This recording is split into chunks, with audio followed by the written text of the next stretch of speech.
Meron pang sumabit si Manay Christie. Buhay pa pala to. Kaya raw nag-iingay ngayon si Vice Ganda, mahina ang benta. Yung kanilang concert ni Regine Velasquez, kawawa naman si Reg, madadamay pa. Meron din na alulin na. At saka meron pa ako nakita sa Facebook na niya, merong bumili na binibenta niya na kasi hindi siya pupunta. Alam mo, kasi ang sabi raw, yung bumili ng ticket na hindi na pupunta, ang sabi raw, ay araw-araw naman nakabalandra sa Showtime. O bakit bumili pa? Bakit bumili pa? Kung ibebenta rin sa iba. Ay. Ano pa bago na makikita niya? Pare-pareho lang, parang same banana. Ang problema kasi dito kay Christy Fermin, meron silang issue nitong si Vice Ganda. Pakinggan natin ito. Sabi ni Vice Ganda, yung sigaw niya, ano ang sabi niya? Bakit kayo nandito? Sabi ni Vice. Magagalit si Christopher Min. Di ba mawawalan sila ng content. Wag nyo. Ano ba yan? Una sa lahat, baka naman kasi Sabi ni na-consider mo ba, Manay Christie, na mali yung info mo? Baka lang mali baka. Vice Ganda, yung sigaw niya, ano ang sabi niya? Bakit kayo nandito? Sabi ni Vice. Magagalit si Christopher Min. Di ba magkakaaway tayo? Mawawalan sila ng content. Alam mo, ito yung hindi ko Wag nyong baguhin ang narrative. Ayan. Oo nga, kasi ngayon yung narrative na pinepedal mo na magkakaaway sila, mukha namang hindi. 'Di ba? Alam nyo kasi mga lods, ganito nyo tignan tong internet na to. Yung mga tao rito, meron silang character parate. Meron silang mga issue na nabo-blown out of proportion because of what's going on sa internet. Ang pinopoint ko lang rito, take it as entertainment, especially doon sa mga kagaya ni Vice Ganda na ang bentahin naman talaga nila is entertainment, 'di ba? Ngayon, etong mga to, syempre dirt sheets ang tawag diyan, naghahanap sila ng dirt para maging issue kasi issue equals money, 'di ba? Ganun naman talaga eh. Pero ang akin lang talaga, mali ka, Christy Fermin.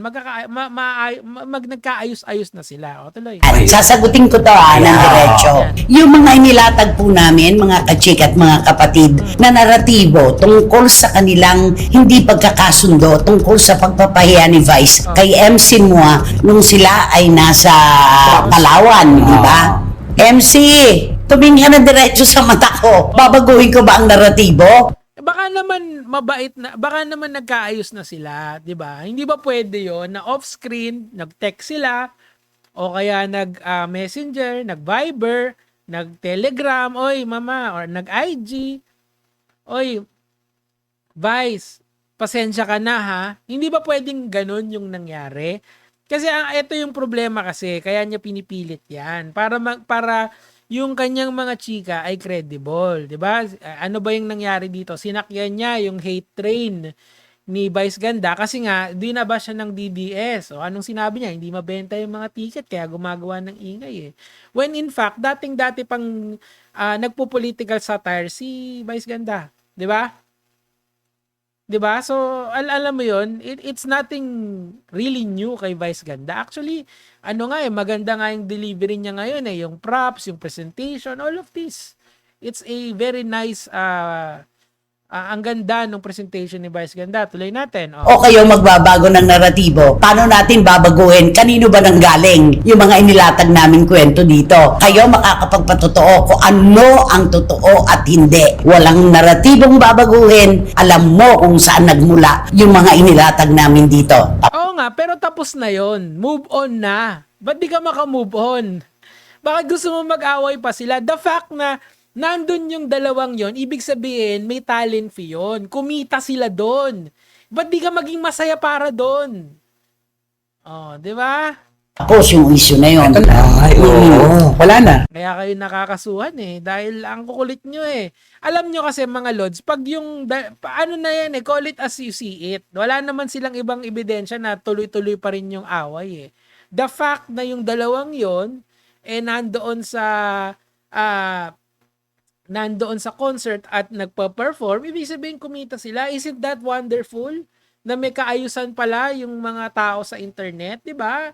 Bakit hindi kayo maging masaya para sa kanila? Nakainis. Gusto lagi downfall Ayaw ng ng comeback. Gusto puro downfall eh. O, tuloy. Period. Baguhin daw eh. Oo. Baka akala inimbento natin. Oo, kasi nung sinabi, ba't kayo rito? Ano kahit si Christopher Me? Hindi na. Ibig lang sabihin nun, nagiging sarcastic ulit si Vice Ganda. Ibig sabihin nun, nagkaayos-ayos na sila. Hindi ba dapat yun yung hina-highlight mo, Christopher Min? O, tuloy. Yan. Oo, di ba alam niya, magkakagalit tayo? Yun.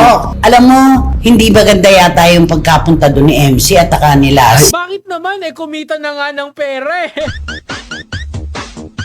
Hindi ba maganda yung kumita sila ng pera?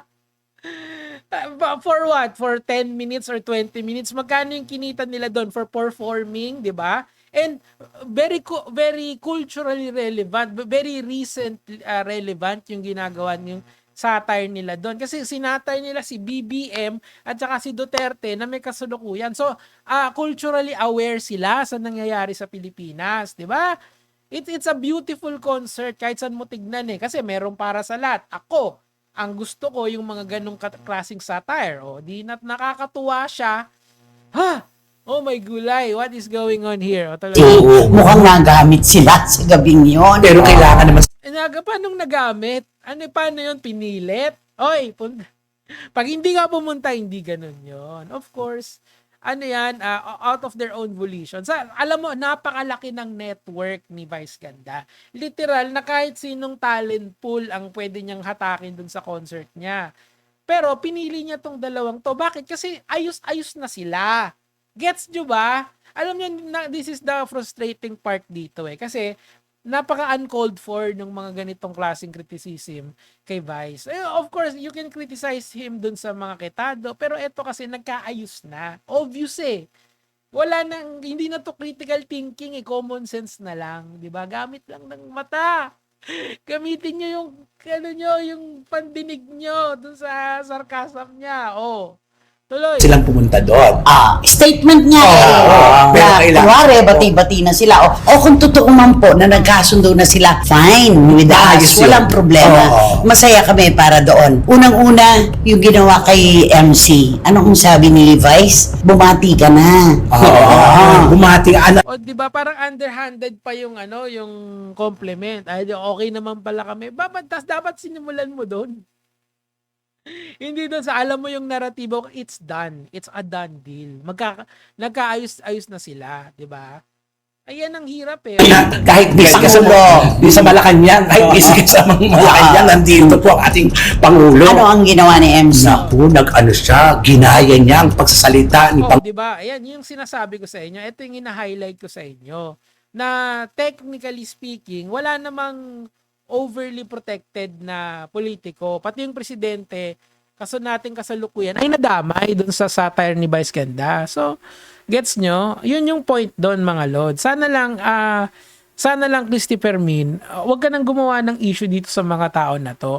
Kasi kabaro mo si Vice Ganda, hindi ka naman political vlogger eh. Pero the fact na kinikriticize mo si Vice Ganda dito because nagkaayos sila, tapos yung political satire niya, kaya daw gumagawa ng issue, it's not that. It's just Vice Ganda being Vice Ganda. Kung may R-word joke dyan against na sa mga ibang babae na hindi naman deserve, doon ako magre-react. Pero dito, timely nung bagsakan eh. That's why I'm defending her, itong position niya. I support it fully. O yun lang. Gaya mga